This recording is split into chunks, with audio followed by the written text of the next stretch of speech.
Ce journal vous est offert par DACO SARL, société d'expertise comptable et de fiscalité.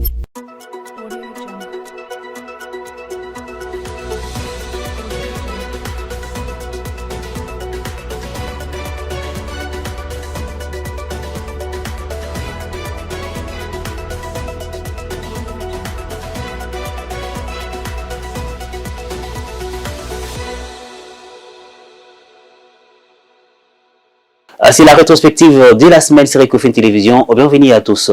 L'inspection générale des finances conduite par l'UGF, chef des services Julia Linguetekei, a rendu un dernier hommage à l'inspecteur général principal Joachim Mayenda Makwala le 13 avril dernier, un homme dont les parcours à cet organe supérieur d'audit financier a été marqué par ses compétences pointues dans la fiscalité. Et retour sur les faits.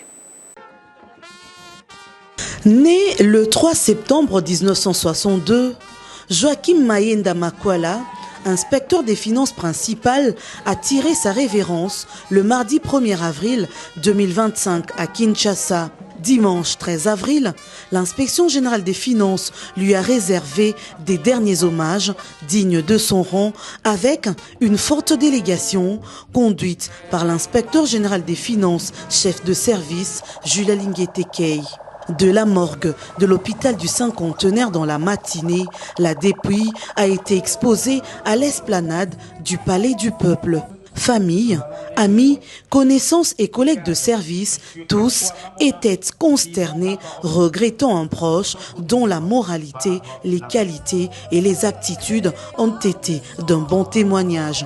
L'inspecteur général des finances, chef de brigade contre-vérification, Kassongo Olenga, en a témoigné avec larmes. Il était ce collègue sur qui on pouvait compter.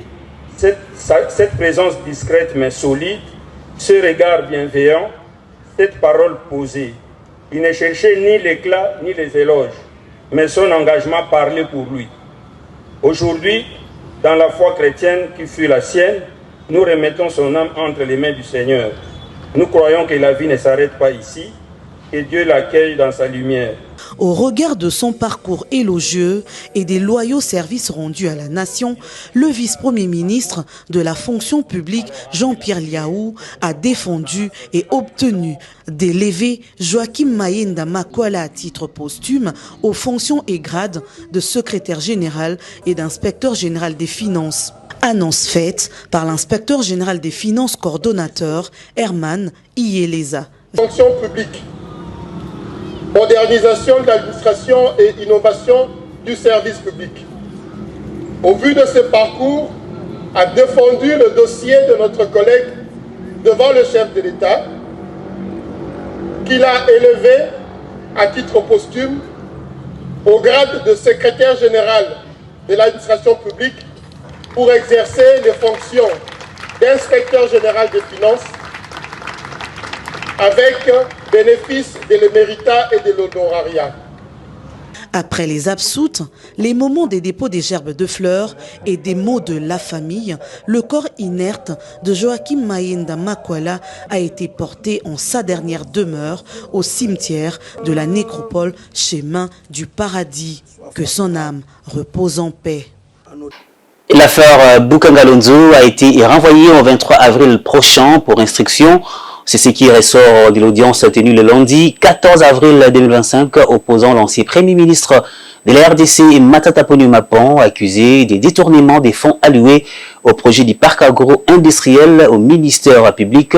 Cette décision a été prise pour permettre aux parties prenantes de préparer leurs arguments et de poursuivre l'examen de l'affaire devant la Cour constitutionnelle qui a rejeté la demande de l'ancien Premier ministre de se déclarer incompétente et de décréter l'irrécevabilité de l'action du ministère public. Le détail. Lors de cette audience, l'ancien Premier ministre de la République démocratique du Congo a été appelé à confirmer le décaissement du trésor public des fonds de 204 millions de dollars américains remis à la société Africom pour la gestion du parc agro-industriel Bukangalonzo pour lesquels il est co-accusé du détournement. S'en tenant aux questions de la forme pour sa défense, ne s'est pas spécifié capable de répondre à des questions qui demandent c'est l'expertise et la compétence des financiers. Honorable Président, je sais que vous n'êtes pas financier, vous êtes juriste, c'est un domaine un peu différent. Mais les domaines des chiffres, les domaines de la finance nécessitent absolument la précision. Et donc, tout ce qu'il a dit, c'est très beau, il s'est préparé. Mais pour pouvoir répondre, il faut examiner les chiffres. Il faut examiner les rapports de la Banque centrale, les rapports de l'inspection générale des finances, les rapports de la primature, les rapports de la société African Commodities. Ça ne peut pas se faire en un seul jour, et encore moins en 2 jours ou en 3 jours. Ce serait vraiment vous tromper que de dire on peut répondre à ces préoccupations si vraiment on reste dans la rigueur professionnelle d'un financier. Dans l'argumentaire de sa défense, Matata Ponyo Mapon a soulevé 44 violations présumées de la Constitution devant la Cour constitutionnelle dans cette affaire, allant même jusqu'à demander à cet organe de se déclarer incompétente et de déclarer irrécevable l'action du ministère public en son encontre. C'est la violation massive, flagrante de la Constitution. Si j'interviens, c'est parce que la justice, elle est rendue au nom du peuple. Et ce même peuple, ayant suivi ma dernière intervention, à la suite de l'avant-dernière séance, a souhaité, au nom du peuple dont je suis élu, que je reprenne quelques éléments des violations massives de la Constitution dont vous êtes le principal protecteur. Cette requête a été rejetée et l'affaire a été renvoyée au 23 avril prochain. Question de permettre aux différentes parties prenantes de préparer les arguments et de poursuivre l'examen devant la Cour. Au cours d'une conférence de presse tenue dans la soirée de lundi à Kinshasa, organisée par le ministère de la Communication et Médias, avec comme intervenant principal le vice-premier ministre en charge de l'économie nationale, Daniel Mukoko Samba, celui-ci a révélé que la consommation du carburant a connu une augmentation vertigineuse de près de 50% sur l'ensemble du territoire à la suite de la baisse des prix des produits pétroliers jusqu'à 13%. Il a ainsi énuméré les retombées positives de cette mesure lors de cette rencontre axée sur la stabilité du cadre macroéconomique et la protection du pouvoir d'achat en RDC, bien que dans un contexte de crise sécuritaire. Le détail dans ces reportages.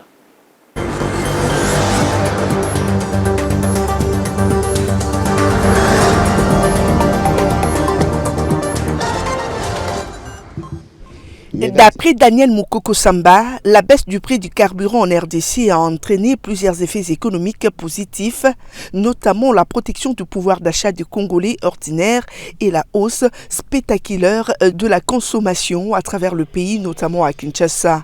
Il explique ici comment l'État congolais prend en charge les manques à gagner dans le secteur pétrolier. Que si aujourd'hui nous calculons le prix de produits pétroliers en mettant le taux de change de 2850 ou 2860, le carburant coûtera beaucoup plus cher qu'il ne coûte actuellement.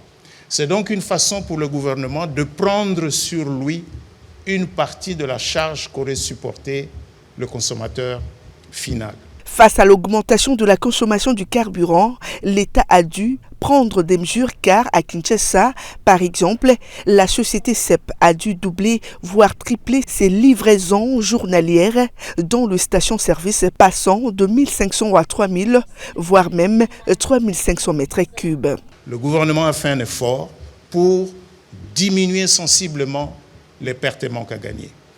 Et dans les efforts que nous allons faire dans les jours qui viennent, il s'agira notamment d'augmenter le taux de change dans les calculs du prix pour diminuer le manque à gagner. Imaginez un seul instant qu'il manque de produits pétroliers dans le pays, ce serait la catastrophe.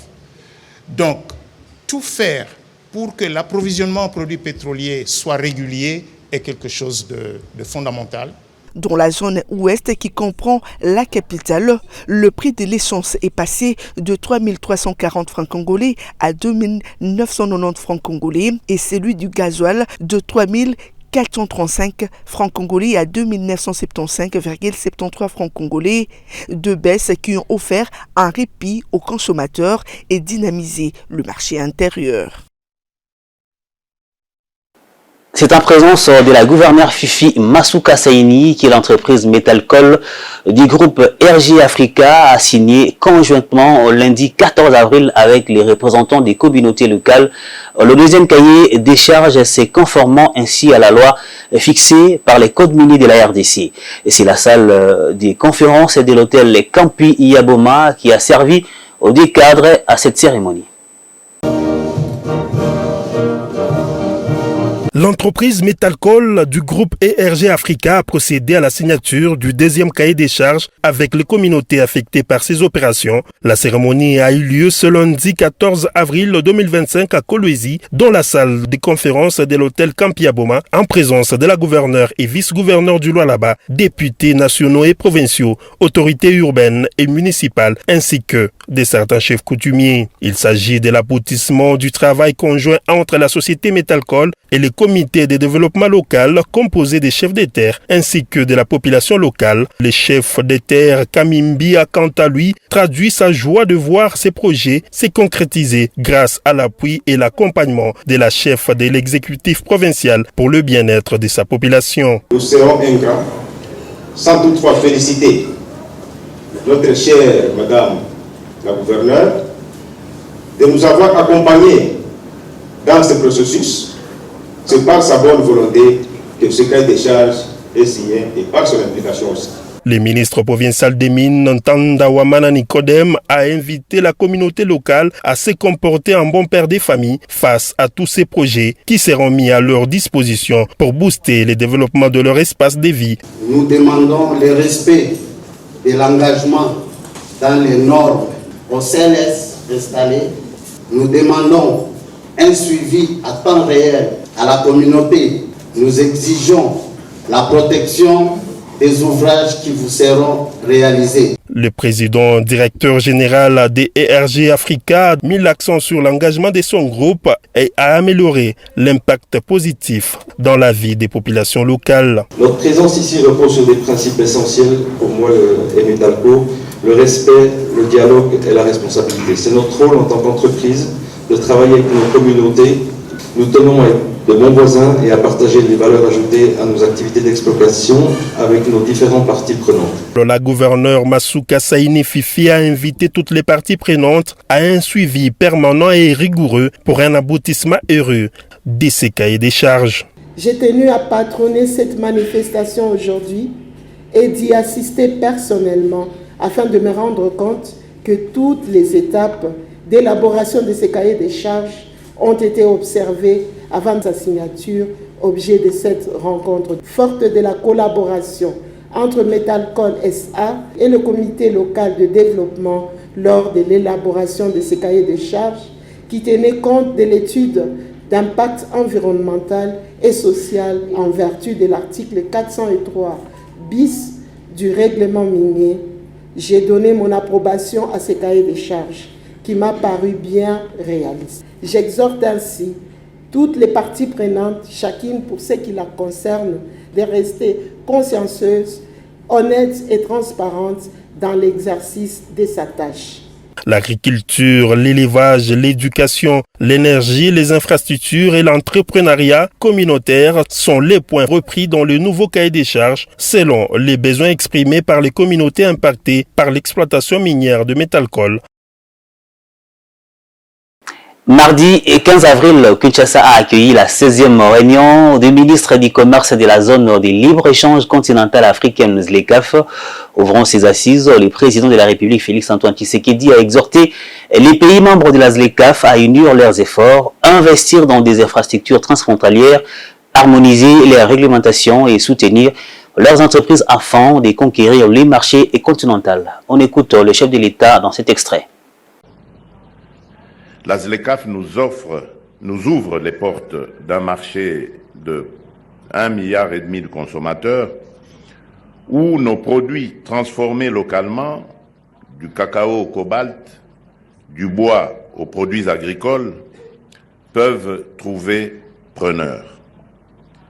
Elle nous permet également d'accéder plus facilement aux biens et services des autres nations africaines, réduisant ainsi notre dépendance vis-à-vis des importations extracontinentales. En intégrant ce marché commun, la République démocratique du Congo ambitionne de développer des industries locales compétitives, de créer des emplois pour sa jeunesse, de renforcer son rôle de trait d'union économique entre les différentes régions du continent.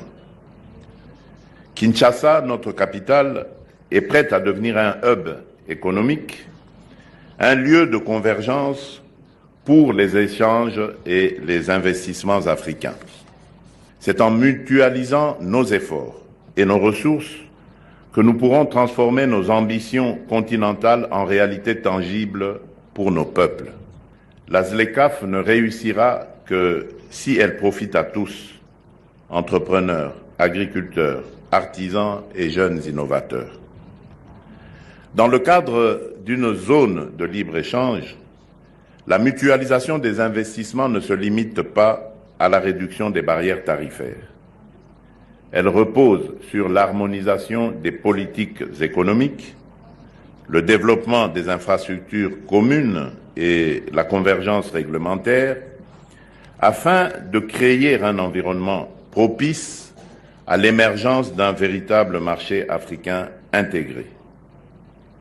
La ministre de l'Enseignement supérieur et universitaire Marie-Thérèse Sombo a mobilisé la jeunesse estudiantine et la communauté scientifique de la province du Lualaba lors d'un échange patriotique au grand chapiteau de Kolwezi en présence de la gouverneure Masuka et d'autres autorités sous l'impulsion du président Félix Tshisekedi. Cet événement vise à sensibiliser les jeunes à défendre la patrie face à l'agression rwandaise et à soutenir les FRDC. Et la gouverneure Masuka a également encouragé la réflexion sur des solutions pour sortir de la crise actuelle, tandis que la ministre a plaidé pour la cohésion nationale. Plus de précisions en images et commentaires. Sur instruction du chef de l'État Félix-Antoine Tshisekedi Tshilombo, la ministre de l'Enseignement supérieur et universitaire, Marie-Thérèse Sombo, a poursuivi ce mardi 15 avril 2025 dans le Lualaba sa tournée d'éveil patriotique à l'intention de la communauté scientifique. Cet échange patriotique s'est déroulé au chapiteau de Kolwezi en présence de la gouverneure Masuka Saini Fifi, du président de l'Assemblée provinciale, Jean-Marie Kassé Tchingambo, des membres du gouvernement provincial, du maire adjoint de Kolwezi, ainsi que d'autres notabilités de la province. Après les mots des bienvenus prononcés par les recteurs de l'université de Kolwezi et président de la conférence des chefs d'établissement, la représentante des étudiants des universités du Lualaba a salué cette démarche de la ministre Marie-Thérèse Sombo qui vise à éveiller la conscience de la jeunesse congolaise face à cette guerre injuste imposée par le Rwanda et ses supplétifs du M23, avant de réaffirmer la disponibilité de la jeunesse à défendre le pays tout en soutenant les présidents de la République, Félix-Antoine Tshisekedi Tshilombo, les forces armées de la RDC ainsi que les vaillants Wazalendo. Nous vous garantissons un engagement ferme et unité pour combattre contre la division, la bêtise, l'instrumentalisme orchestré par le bourreau de certains citoyens ennemis de notre pays. Très engagé dans cette lutte contre l'agression rwandaise, dont la province du Lualaba a déjà envoyé plus de 1000 jeunes volontaires dans l'armée, la gouverneure Masuka Saini Fifi appelle la communauté scientifique de sa province à réfléchir sur des propositions pour faire sortir les pays de cette crise sécuritaire. Je rends mes hommages les plus déférents à son Excellence Félix-Antoine Tshisekedi Tshilombo, président de la République et chef de l'État, commandant suprême des FRDC de la PNC, qui se déploie sur tout le front pour amener la paix sur toute l'étendue du territoire national et surtout sur sa partie est. L'histoire nous renseigne que lorsqu'une communauté était agressée par une autre, ce sont ces jeunes qui se mobilisaient pour se battre et défendre leurs terres. Ainsi, la jeunesse congolaise estudiantine reste la destination privilégiée de cette sensibilisation. J'aimerais qu'après le mot de son Excellence, Madame la ministre de l'ESU, les personnalités scientifiques et académiques se sentent ciblées et fassent des propositions de voies de sortie par rapport à cette agression rwandaise. La ministre nationale de l'enseignement supérieur et universitaire, Marie-Thérèse Sombo, a quant à elle sensibilisé les étudiants à soutenir le président Tshisekedi qui ne ménage aucun effort pour trouver des voies de sortie à cette guerre qui endeuille plusieurs familles dans la partie orientale du pays. Nous devons avoir l'amour de la patrie et nous aimer en dépit de nos origines, tribus, ethnies qui constituent pour nous une richesse culturelle. Soutenons nos FARDC qu'appuient nos patriotes Wazalendo pour bouter l'armée rwandaise hors de nos frontières et définitivement clore ce chapitre macabre de la guerre d'agression et d'invasion. Le président de la République, par la diplomatie et la défense, met le bouchée double pour gagner la guerre. La ministre a conclu par un plaidoyer en faveur de la cohésion nationale et l'unité entre Congolais. Le mercredi 16 avril 2025, la gouverneure du Lualaba Fifi Masuka a échangé avec les consuls généraux de la République unie de la Tanzanie siégeant à Lubumbashi, Jacob Pius Msekwa. Occasion pour les diplomates tanzaniens de saluer la détermination de la chef de l'exécutif provincial à transformer positivement sa province sous l'impulsion du chef de l'État congolais, Félix Tshisekedi. Regardez. En visite dans la province du Lualaba, le consul général de la République unie de la Tanzanie, Jacob Pius Msekwa, a été reçu en audience par la gouverneure Marie-Thérèse Masuka Saini Fifi. Cette rencontre a été l'occasion pour les diplomates tanzaniens de transmettre un message de coopération et de soutien de son pays envers la République démocratique du Congo à la représentante du chef de l'État au Lualaba. Après leurs échanges, Jacob Msekwa a exprimé sa satisfaction face à la transformation notable de la province du Lualaba depuis l'arrivée de Masuka à sa tête.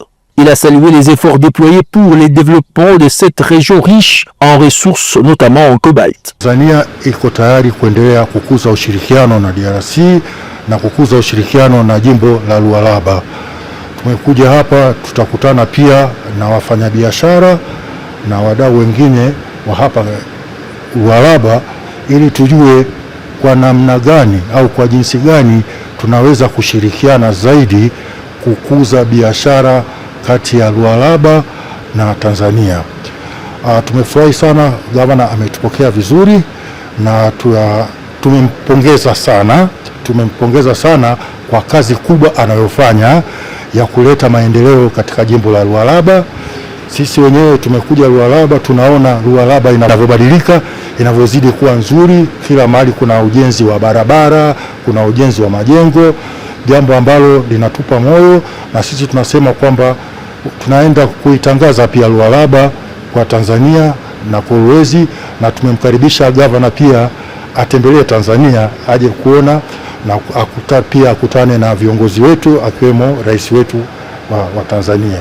Kwa hiyo ni faraja kubwa sana, ni furaha kubwa sana kwetu kuwa hapa Kolwezi na kutembea Lualaba, na tutaendelea kushirikiana ili kuhakikisha kwamba urafiki wa Lualaba na DRC na Tanzania unakuwa mzuri zaidi. Cette visite s'inscrit dans un cadre plus large de renforcement des liens entre la Tanzanie et la RDC, à une époque où la coopération régionale est essentielle pour relever les défis communs. Les discussions entre les diplomates Msekwa et la gouverneure Masuka ont également porté sur les opportunités d'investissement et le partage d'expertise dans divers domaines, soulignant ainsi la volonté des deux pays de travailler ensemble pour un avenir prospère. Déterminé à améliorer la prise en charge médicale de ses concitoyens, le chef de l'État Félix Tshisekedi a le jeudi 17 avril inauguré à Lubumbashi, dans la province du Haut-Katanga, les centres hospitaliers Tshisekedi Tshilombo, CHTT. Ces centres dotés d'infrastructures modernes s'étendant sur plus de 13 000 m² dans une concession de 3 hectares visent à réduire les coûts liés aux soins médicaux à l'étranger tout en renforçant les capacités sanitaires locales. Désormais ouvert au grand public, cette nouvelle bâtisse est une infrastructure hospitalière construite sur fonds propres de la Caisse nationale de sécurité et sociale CNSS. Images et commentaires. Ce nouveau centre hospitalier, inauguré par le chef de l'État Félix-Antoine Tshisekedi, témoigne de l'engagement du gouvernement à promouvoir le développement économique et social du Haut-Katanga en mettant l'accent sur les infrastructures et le service essentiel. Construit sur près de 13 000 m² dans une concession de 3 hectares, le centre médical Tshisekedi Tshilombo est intégralement financé par la CNSS et répond à la modernité avec tous les services compris, matériel médical de dernier cri et suivant l'évolution technologique. Dans son discours, le ministre de la Santé Samuel Roger Kamba s'est dit heureux et a profité de l'occasion pour annoncer l'érection, avec l'accompagnement de la CNSS, de 4 autres centres hospitaliers du niveau tertiaire à travers le pays. Le ministère de la Santé publique au niveau national est très heureux, encore aujourd'hui ce jour, d'accueillir le chef de l'État, président de la République, pour l'inauguration de cet hôpital de niveau tertiaire. Ce centre de niveau tertiaire va être, Excellence Monsieur le Président de la République, le modèle de 5 centres que nous avons décidé, avec l'accompagnement de la CNSS, de faire au niveau de la République. Il va représenter le haut de gamme de notre système de santé et il va permettre à ce que nous diminuions le transfert de nombreux de nos patients à l'étranger. De son côté, Charles Moudiaï, directeur général de la CNSS, a fait savoir que cet investissement social devient une solution pour le tourisme médical en RDC et la sous-région. Au vu des équipements et de son plateau technique, le centre hospitalier Tshisekedi Tshilombo devient à ce jour une solution pour le tourisme médical en République démocratique du Congo et dans la sous-région. C'est cela que nous transformerons la santé de nos compatriotes en une réalité palpable, répondant ainsi pleinement à la vision du président de la République, son Excellence M. Félix-Antoine Tshisekedi Tshilombo. Les nouveaux centres hospitaliers viennent donc augmenter le nombre d'infrastructures sanitaires dans cette province. La cérémonie a été marquée par la présence notamment de médecins formateurs venus de la Belgique et de la France. Le ministre des Finances, Doudou Fwamba, a présidé le jeudi 17 avril la 4e réunion de la Troïka politique aux côtés du ministre d'État au budget. Cette réunion a notamment porté sur la participation du pays aux assemblées des printemps du FMI et de la Banque mondiale, ainsi que sur la préparation de la première revue des programmes FEC, Facilité élargie des crédits, et FRD, Facilité pour la résilience et la durabilité, ainsi que l'évolution de la conjoncture économique. Cependant, la réunion a noté que les indicateurs sont au vert pour la conclusion de la première revue des programmes FEC et FRD. Le détail en images et commentaires.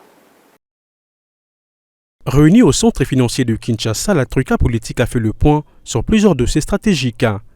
Elle a notamment porté sur la participation du pays aux assemblées des printemps du FMI et de la Banque mondiale, ainsi que sur la préparation de la première revue des programmes Facilité élargie de crédit et Facilité pour la résilience et la durabilité. S'agissant de la première revue des programmes FEC et FRD récemment signés avec le FMI, la Troïka politique a adressé un constat encourageant, la plupart des indicateurs étant au vert. Il était question pour la Troïka de pouvoir se mettre d'accord sur la manière dont la délégation congolaise va participer à ces assemblées. Et par rapport à ça, les autorités ont donné quelques orientations pour une participation efficace et surtout pour préserver l'image de notre pays. Et ensuite, on a passé en revue la situation du programme avec le Fonds monétaire international. Et sur ce plan-là, dans la perspective de la première revue, les indicateurs sont au vert. Sur le plan des critères quantitatifs, l'essentiel des critères, c'est-à-dire des engagements en termes monétaires, l'essentiel des critères sont respectés. Il y a un seul critère qui n'a pas été atteint, du fait, vous vous en doutez, de la montée de l'augmentation des dépenses sécuritaires. Notons que la réunion s'est conclue sur l'annonce d'une mission du FMI qui est attendue à Kinshasa à partir du 29 avril prochain. Celle-ci aura pour objectif d'évaluer la mise en œuvre des engagements pris par le gouvernement congolais et de déterminer les prochaines étapes des coopérations entre la RDC et les institutions financières internationales. Pour terminer, mettre un accent particulier sur la promotion et la valorisation des produits locaux en vue de doper l'économie congolaise pendant et après après la crise. Tel a été l'objet de la première édition de la conférence organisée le jeudi 17 avril par Congo Business Expo, une plateforme d'expression des entrepreneurs congolais. Cette activité qui s'est déroulée à la Maison de l'Entrepreneuriat a connu la participation du ministre de l'Industrie, Louise Watum Kabamba. Reportage. La Maison de l'Entrepreneuriat, c'est le cadre qui a abrité cette première édition de la conférence organisée par Congo Business Expo. Ces assises ont placé sur la table des échanges la problématique de la promotion et de la valorisation de la production locale. Un défi de taille est reconnu par le ministre de l'Industrie, Louise Watum Kabamba, pour qui, malgré les facilités accordées aux entrepreneurs pour réduire les charges fiscales, le gouvernement garde une lourde responsabilité. Nous avons encore du travail à faire. Et je crois que le diagnostic qui a été posé par l'honorable est correct. Et également dans le discours que j'ai entendu, il faut compter sur les corps. Pour permettre à tous les entrepreneurs de pouvoir devenir des champions. Nous venons de signer un certain nombre de décrets, certes, pour l'entrepreneuriat, pour l'artisanat, pour les start-up, pour donner une facilité de financement, des facilités douanières, parafiscales et fiscales et autres. Et bien la capacité d'accompagnement, mais cela n'est pas assez. Bien avant le mot du ministre, le directeur général intérimaire de l'Agence nationale du développement de l'entrepreneuriat congolais a précisé la mission de la structure sous sa tutelle, celle d'accompagner les initiatives dans le secteur de l'entrepreneuriat. La tête de l'Agence nationale du développement de l'entrepreneuriat congolais a une mission. C'est une mission d'accompagner tout porteur de projet. Le membre du comité organisateur de cette activité était revenu sur les missions en jeu de la conférence. Ici, la production locale a été présentée comme une source génératrice des revenus. Produire local, ce n'est pas seulement renforcer l'économie. C'est créer des emplois, c'est créer de la richesse, c'est restaurer la dignité des familles, c'est donner de l'espoir à notre jeunesse. Les acteurs du secteur public et privé ont au cours des panels épinglé leurs efforts dans l'accompagnement de l'écosystème entrepreneurial. Clôturée par la visite des stands, cette activité, d'après les organisateurs, devrait s'étendre sur toute l'étendue du territoire national. Afin complète de cette rétrospective de la semaine, merci à vous de l'avoir suivi. Restez sur Ecofin Télévision.